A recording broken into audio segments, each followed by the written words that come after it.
Bienvenidos a todos a nuestro ciclo de conferencias. Hoy tendremos a la magíster Fides Isabel Gauto Marecos. Ella es egresada de la carrera de Letras de la Facultad de Filosofía y magíster en Filología Hispánica por el Consejo Superior de Investigaciones Científicas de Madrid, docente de Lengua y Literatura, tanto en el nivel secundario como universitario, con una trayectoria de 20 años en esta tarea. Ha colaborado en varios medios periodísticos con reseñas y artículos de crítica literaria.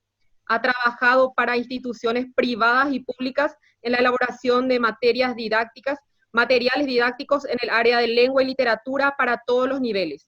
Actualmente se desempeña como coordinadora de los cursos de posgrado de la Facultad de Filosofía de la Universidad Nacional de Asunción. Le damos la bienvenida a la magíster Fides Gauto.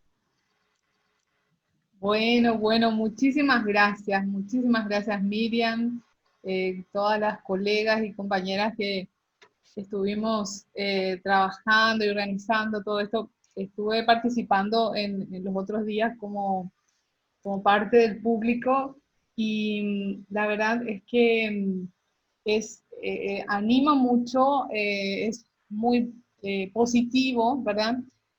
Sentirnos un poco unidos a través de estos medios tecnológicos, al menos, ¿verdad?, en este contexto en el que estamos, y sentir que nuestra tarea y que la literatura sigue siendo una herramienta tan importante y convocante como expresión artística para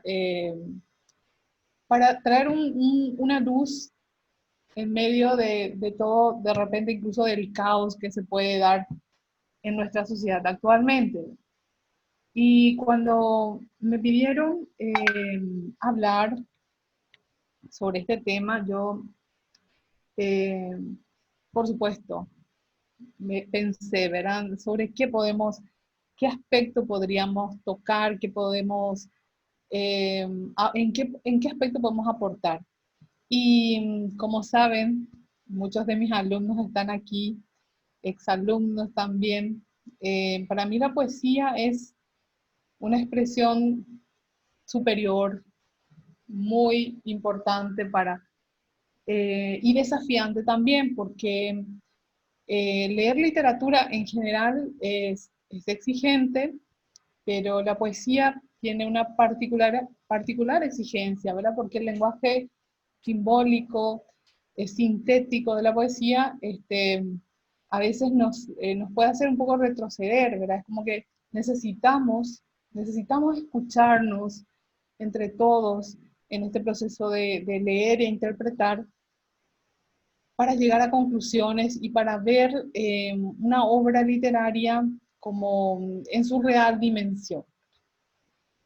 Y bueno, demasiadas opciones entre la poesía hispanoamericana hay, por supuesto, pero yo elegí, y todavía no les voy a decir el poema, pero elegí un poema para analizar con ustedes aquí, pero vamos a empezar hablando un poco de lo que es un concepto clásico que nos ayuda a entender todo este proceso. La catarsis. Bueno, ¿por qué hablar de la catarsis? Y bueno, la situación en que estamos, el contexto que vivimos hoy, nos invita a pensar cuál es el lugar que ocupa la palabra literaria, la palabra poética en este momento histórico.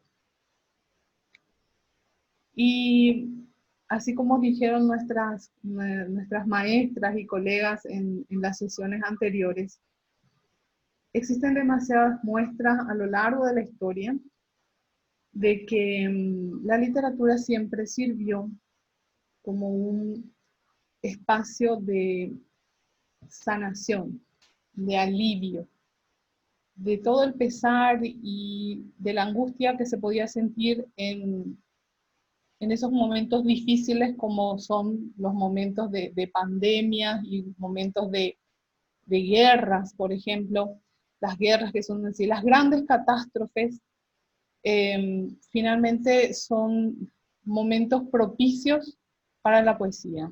Entonces uno como diría, bueno, pero ¿cuál es la urgencia, verdad? Y sí, hay una urgencia, porque está bien, es cierto, hay que invertir en salud, hay que encontrar la vacuna, hay cuestiones así puntuales de biológicas que resolver, pero acompañando todo ese fenómeno está también el espíritu de la comunidad, el sentimiento colectivo de desazón y de incertidumbre que necesita una respuesta, y no solamente una respuesta de medidas sanitarias, sino una respuesta cultural, una respuesta de también alivio de alguna forma de esa tensión que se da en este contexto pandémico. Y bueno, la palabra catarsis, como ustedes saben, es una experiencia de purificación. Siempre existió en el ámbito de la medicina, primeramente, cualquier proceso de sanación, bueno, se le llamaba catarsis, en Grecia. ¿Y quién fue el que introdujo dentro del ámbito de las teorías literarias este concepto? Bueno, ya lo saben, nuestro amigo Aristóteles, en la poética. Él hablaba de la catarsis en las tragedias griegas, y por supuesto, eso era una forma de liberación en donde a través del arte el espectador, en este caso de las tragedias, terminaba sintiéndose más aliviado, entendiendo mejor. Nosotros, los seres humanos, siempre necesitamos representar, porque solamente en la representación de nuestras realidades llegamos a veces a comprenderlas. Y cuanto más grande y cuanto más complejo es el proceso, más necesidad surge de representar eso y de tratar de entenderlo, de verbalizar, ¿verdad? Porque hay muchas formas de representación, por supuesto. Está la pintura, está la música, están todas las expresiones artísticas que son propias de las diferentes culturas y tienen esa función, ¿verdad? Pero la palabra, dentro de todo ese contexto, históricamente ha tenido una fuerza siempre preponderante, ¿verdad?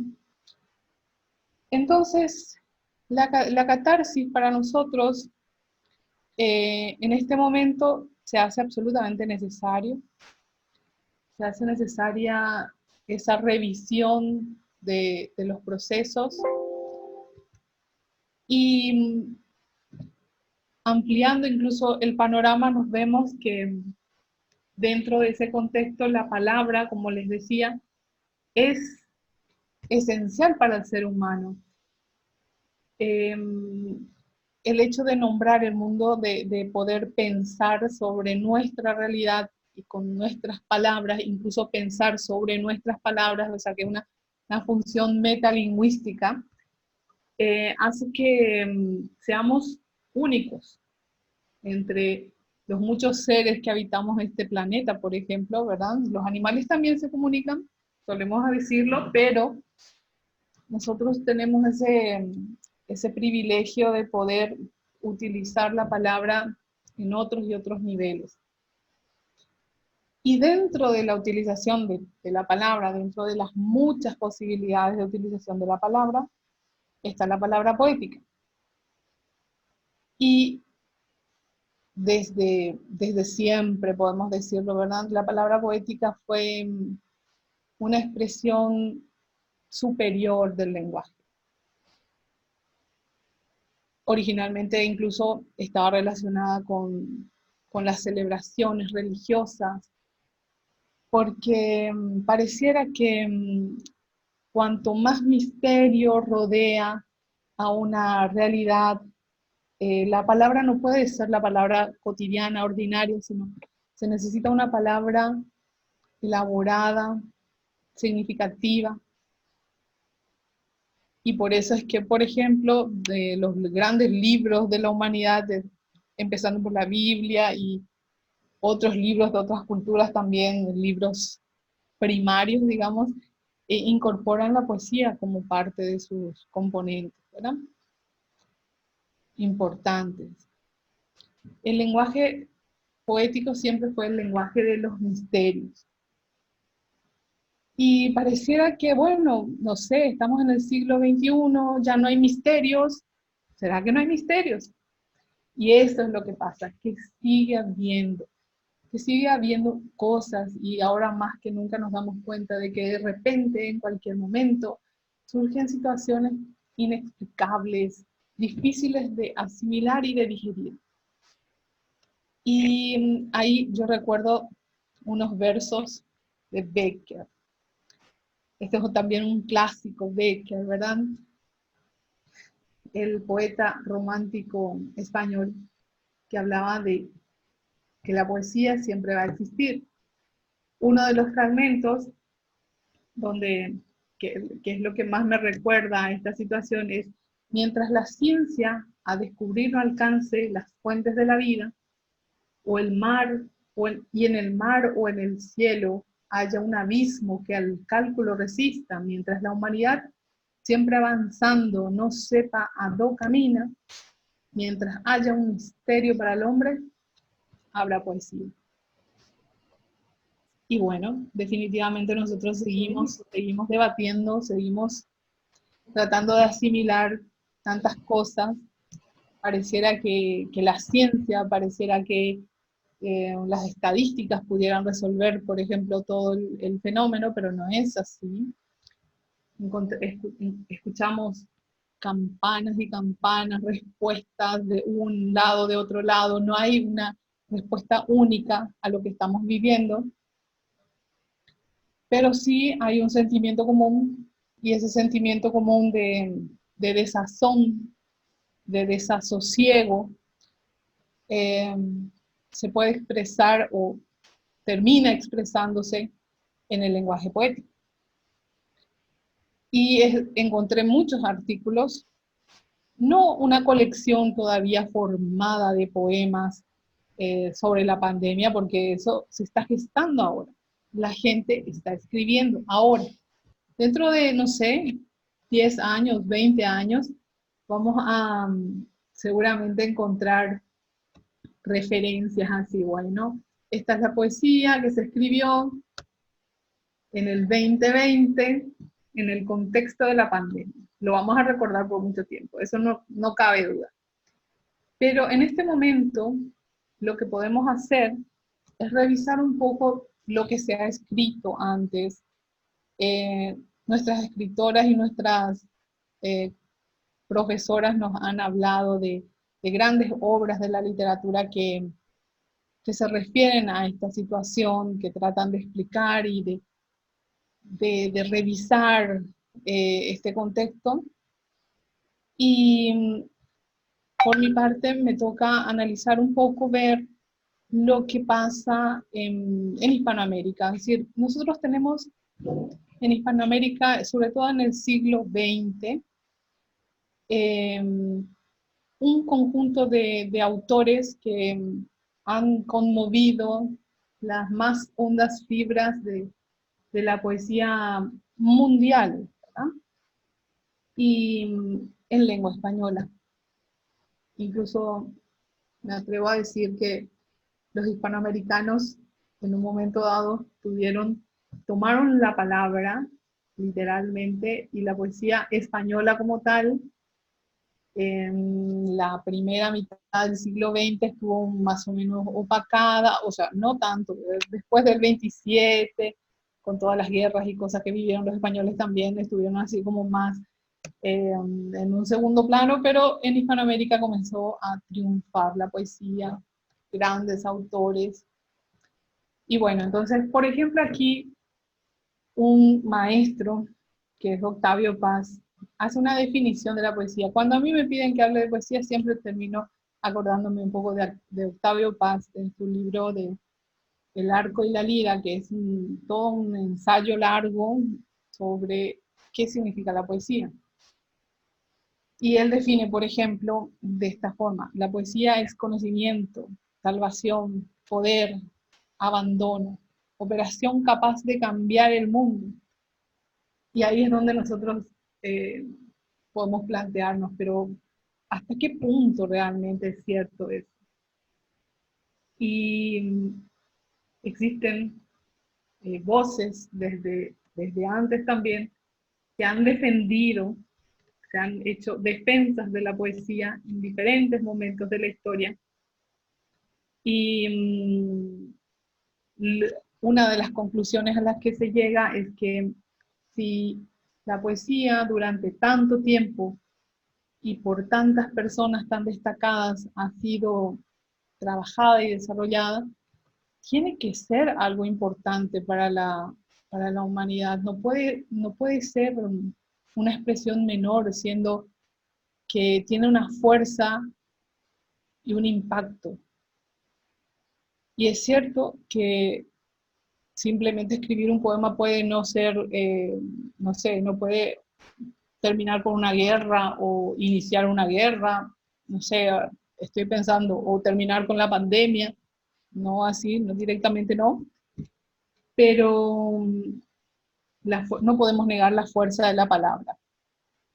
Hace unas semanas atrás estaba circulando por las redes sociales un poema de una señora norteamericana que supuestamente el poema se había escrito hacía casi 100 años atrás, en otro contexto de pandemia, y todo el mundo quedó conmocionado porque parecía tan vigente. Después se demostró que el poema realmente es actual, pero igual, o sea, el hecho de que sea actual no quita que sea importante, porque todo el mundo se conmovió con ese texto, en el que se habla, ¿verdad?, de lo que pasó, de lo que está pasando ahora que todo el mundo se queda en su casa, que lee más, que se, se concentra un poco y cambia la situación. Esta definición siguiente también de Octavio Paz para mí es clave, fundamental. Dice, el poema es un caracol donde resuena la música del mundo, y metros y rimas no son sino correspondencias, ecos de la armonía universal. Y entonces ahí nos damos cuenta de lo profundo y de lo impactante que puede ser el trabajar la palabra en clave poética.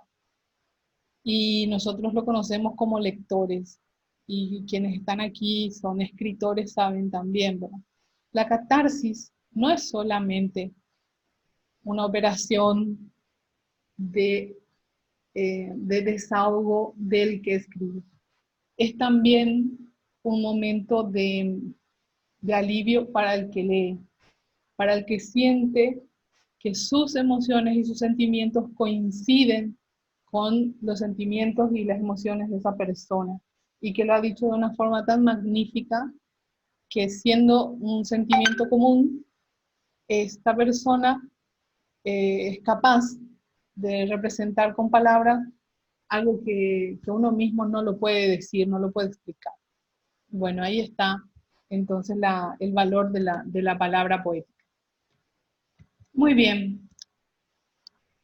Estamos entonces en este contexto de incertidumbre, el miedo, el desconcierto y lo más extraño, ¿verdad? No sé, de repente pasan cosas en un país y entonces, bueno, lo que está pasando, no sé, el año pasado nomás estábamos todos preocupados lo que estaba pasando en Siria, o lo que está pasando, no sé, catástrofes en alguna parte del mundo, pero de repente se hizo más fuerte y más difícil de digerir el hecho de que el mundo entero, todos, estuviéramos expuestos y con el miedo y ese sentimiento de que en cualquier momento, a la vuelta de la esquina, ahí cruzando la puerta, podríamos encontrar al ángel de la muerte en forma de un virus, invisible, pero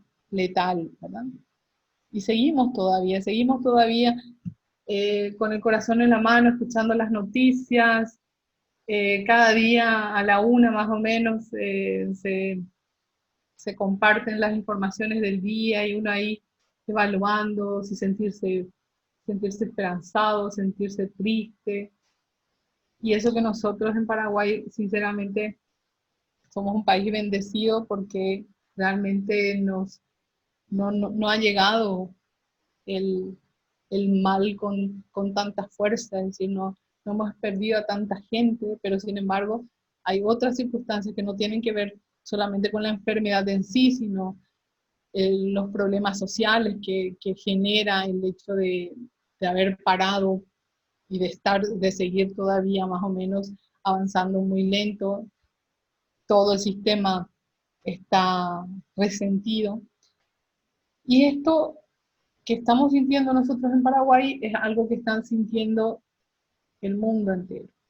Y entonces hay un sentimiento como de hermandad que surge de estas circunstancias, ¿verdad? Porque eh, lo particular, la situación particular, termina siendo una situación universal. Y todos entendemos la gravedad de la situación en que nos encontramos. Y bueno, ¿cómo expresar esto? ¿Cómo liberar este dolor de alguna forma? Y han surgido muchísimas expresiones, muchas expresiones artísticas, música, pintura, no sé, podríamos hacer una larga lista de todo lo que se ha hecho y de lo que se sigue haciendo, pero en ese contexto nos damos cuenta de que de repente la poesía pareciera cobrar una significativa importancia, porque las crisis son momentos propicios para escribir poesía. Y si aquí, como dice, que de poetas y de locos todos tenemos un poco seguro, ¿verdad? Que en ese momento en que uno se sintió más vulnerable, más sentido, ahí surgió la necesidad de escribir unos versos. Para cualquiera surge. Eso es así. Y entonces tenemos esta realidad. En Hispanoamérica, por ejemplo, tenemos no sé, cómo podríamos llamarle, así como la bendición de tener muchísimos autores muy destacados que nos dejaron un legado de grandes obras, y dentro de ese gran legado también hay algunas obras que se refieren no necesariamente a la pandemia o a un contexto de peste, aunque también encontré algunos muy específicos, ¿verdad? Pero me pareció oportuno trabajar con ustedes a un autor bastante universal, que es César Vallejo, con ese poema, el poema que es Los Heraldos Negros. Les muestro, tenemos autores súper representativos, tenemos a Neruda, también me sentí tentada a tomar algunos textos de Neruda, Gabriela Mistral, Octavio Paz, Oliverio Girondo, Alfonsina Storni y César Vallejo. Ahí está el elegido para esta ocasión, Mario Benedetti, Gioconda Belli y tantos más. Bueno, no hay forma de abarcar todo lo que podamos rescatar de estos autores. Así que decidí que vamos a leer Los Heraldos Negros. Espero que les guste. Y quiero compartir con ustedes un videíto que justamente se refiere a esta obra. Espero que funcione bien el audio y todo. Es esta obra, es para que la escuchemos, ¿verdad? Y a partir de allí hagamos nuestro análisis.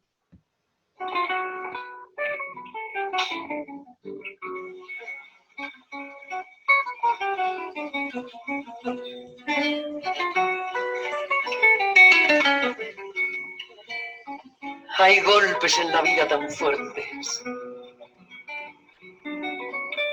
Yo no sé. Golpes como del odio de Dios. Como si ante ellos la resaca de todo lo vivido se empozara en el alma. Yo no sé. Son pocos. Pero son. Abren zanjas oscuras en el rostro más fiero y en el lomo más fuerte. ¿Serán tal vez los potros de bárbaros águilas o los heraldos negros que nos manda la muerte? Son las caídas hondas de los cristos del alma, de alguna fe adorable que el destino blasfema. Esos golpes sangrientos son las crepitaciones de algún pan que en la puerta del horno se nos quema. Y el hombre, pobre, vuelve los ojos como cuando por sobre el hombro nos da una palmada, vuelve los ojos locos y todo se emboza como un charco de punta en la mirada.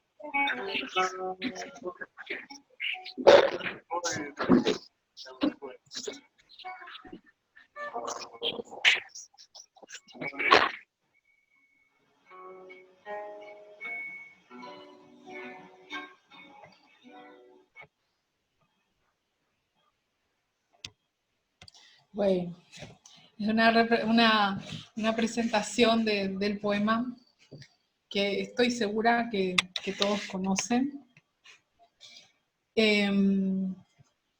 Los Heraldos Negros es un texto que aparece en un libro que justamente también se llama Los Heraldos Negros, y es un poco la transición de Vallejos, digamos, así como del modernismo hacia la vanguardia. Tiene rasgos, digamos, todavía del modernismo, la musicalidad, la fuerza expresiva, es un mensaje bastante directo y contundente. No es tan abstracto, digamos, como podría llegar a ser un texto posterior, como Trilce, como ya los textos más vanguardistas. Estamos hablando de un texto, digamos así como de postmodernista, por darle un nombre, pero tiene algunos rasgos que le hacen ya un texto más moderno, no modernista, sino más nuevo, más siglo XX. Y podemos empezar mirando un poco estos 4 primeros versos. El poema en sí tiene una métrica, la mayoría de los versos no es tan irregular, pero no es totalmente irregular. Pero lo que destaca no es tanto la medida de los versos, sino el ritmo, ¿verdad? Como comienza luego diciendo, hay golpes en la vida tan fuertes, ¿verdad? Golpes en la vida tan fuertes, yo no sé. Bueno, desde este primer verso ya comienza un cuestionamiento para nosotros. Los golpes, el odio, la resaca, lo sufrido, son elementos tan negativos, ¿verdad? De lo que nos está hablando de esas situaciones extremas, esas situaciones límite que el hombre tiene que sobrellevar. Y aquí es extraño la forma en que nos plantea, porque dice, hay golpes en la vida, es una afirmación tan fuertes, hasta acá contundente. Pero después agrega un yo no sé. Es como, ¿qué es lo que no sabe César Vallejo, digo yo, ¿verdad? O sea, la voz poética, vamos a decir la voz poética, porque así hay que llamarle. Esta expresión de yo no sé genera una duda, genera una situación de inexplicable, digamos, ¿verdad? Que no se puede explicar cómo es que existen estos golpes tan duros. No hay una certeza al respecto. Entonces, es como cuando uno dice, bueno, no sé, hoy es viernes, y agrega un creo. Y entonces toda la afirmación queda un poco tambaleante. Y encima no lo dice así nomás, sino usa los puntos suspensivos. Esto genera como un suspenso, más o menos, ¿verdad? Un momento de reflexión, una pequeña pausa de reflexión. Y luego el segundo verso, golpes, una comparación, ¿verdad? Golpes, que se sigue refiriendo a los golpes en la vida, como del odio de Dios, algo tan radical, tan extremo. Eso es uno se pregunta, ¿cómo es posible? ¿Cómo es posible? ¿Cómo Dios, en su infinita bondad, puede permitir que tanta gente esté muriendo, por ejemplo? ¿Cómo puede ser que estemos contando casi tantos muertos como, no sé, como en la Primera Guerra Mundial o como en la Segunda? Es difícil de aceptar, de asimilar. Como si ante ellos, ante estos golpes, la resaca de todo lo sufrido. El poeta reflexiona sobre los momentos más duros de la vida, son situaciones extremas que podríamos calificarlas como un castigo divino. Realmente, yo no sé si ustedes sienten lo mismo, ¿verdad? Pero ante esta situación tan radical que estamos viviendo, todo el mundo quiere encontrar un culpable. Y nos miramos todos y todos somos culpables. Y bueno, el gobierno es culpable también, por supuesto. Hay gente que tiene un poco más de culpa que otra, aparentemente, pero después están los ciudadanos que no se cuidan. Necesitamos una respuesta, ¿verdad? Y eso es algo que es inevitable. Entonces, acá, por ejemplo, nuestro autor nos plantea justamente, después habla también el tema de la culpa, ¿verdad? Ante estas situaciones tan difíciles, necesariamente nos preguntamos ¿por qué? ¿Qué pasa? Dios mío, ¿qué pasa? Bueno, ahí está. Y acá el recurso de estilo que utiliza nuestro autor es lo que se califica como seudma, ¿verdad? En el sentido de que sigue hablando de los golpes de la vida sin decir ya, o sin repetir, son pocos. ¿Cuáles son los golpes de la vida? Seguimos hablando de los golpes de la vida. Son pocos, pero existen. Son inevitablemente, están allí. Abren zanjas oscuras en el rostro más fiero y en el lomo más fuerte. Es decir, hasta las personas que aparentemente no se verían afectadas por una situación terminan recibiendo estos golpes y les dejan cicatrices. Hay cicatrices profundas de estos momentos difíciles. Yo creo que individualmente uno puede vivir eso y se entiende, pero en este momento lo que nosotros estamos viendo es que las cicatrices van a quedar en la sociedad completa, toda la sociedad. Y los países más fuertes, cuanto más fuerte el país, cuanto más grande, más golpeado está. Justamente hoy estaba escuchando que Paraguay, todo el mundo está de acuerdo que cómo es que Paraguay está triunfando, y eso que nosotros no lo sentimos tanto así, pero sí, que nos está yendo bien con el tema de la pandemia, que se está controlando relativamente. Y las conclusiones a las que llegan las instituciones internacionales es que porque somos chiquitos, porque no nos comunicamos luego con nadie, porque tenemos poco, porque nuestros aeropuertos son pequeños, etcétera, o porque tenemos un aeropuerto. Y bueno, sabemos que los países más grandes son los que están sufriendo más, pero es así. Son estos golpes de la vida que no se esperan también, ¿verdad?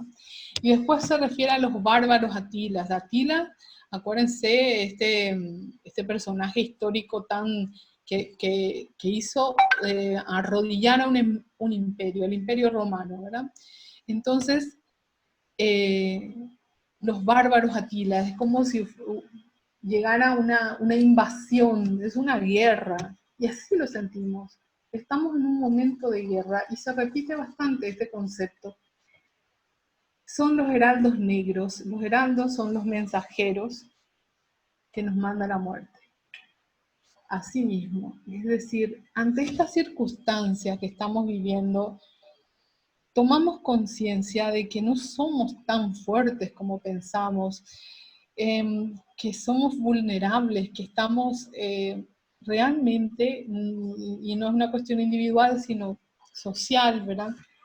Que podría pasar cualquier cosa, ¿no? Que se nos puede venir todo abajo de repente. Y estos momentos tan difíciles son momentos donde uno se pone a reflexionar, ¿verdad?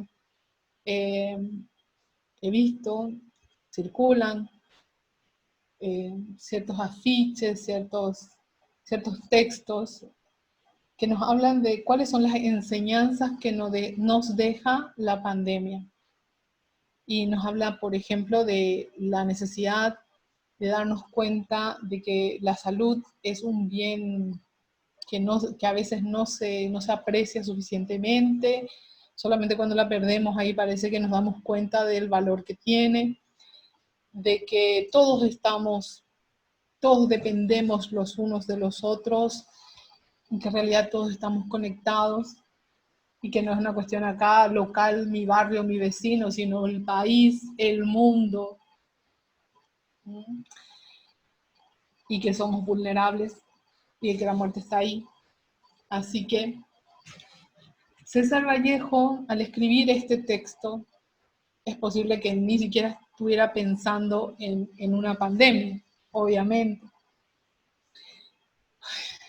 Podrían ser muchas cosas, podría ser, incluso estuve leyendo que hay especulaciones de que lo escribió en un momento en que estaba muy dolido, que había tenido un problema amoroso, pero ¿acaso importa, digo yo, cuál era el motivo de su poema, si este poema parece reflejar tanto lo que nosotros estamos sintiendo o lo que se siente en un contexto como el que vivimos ahora?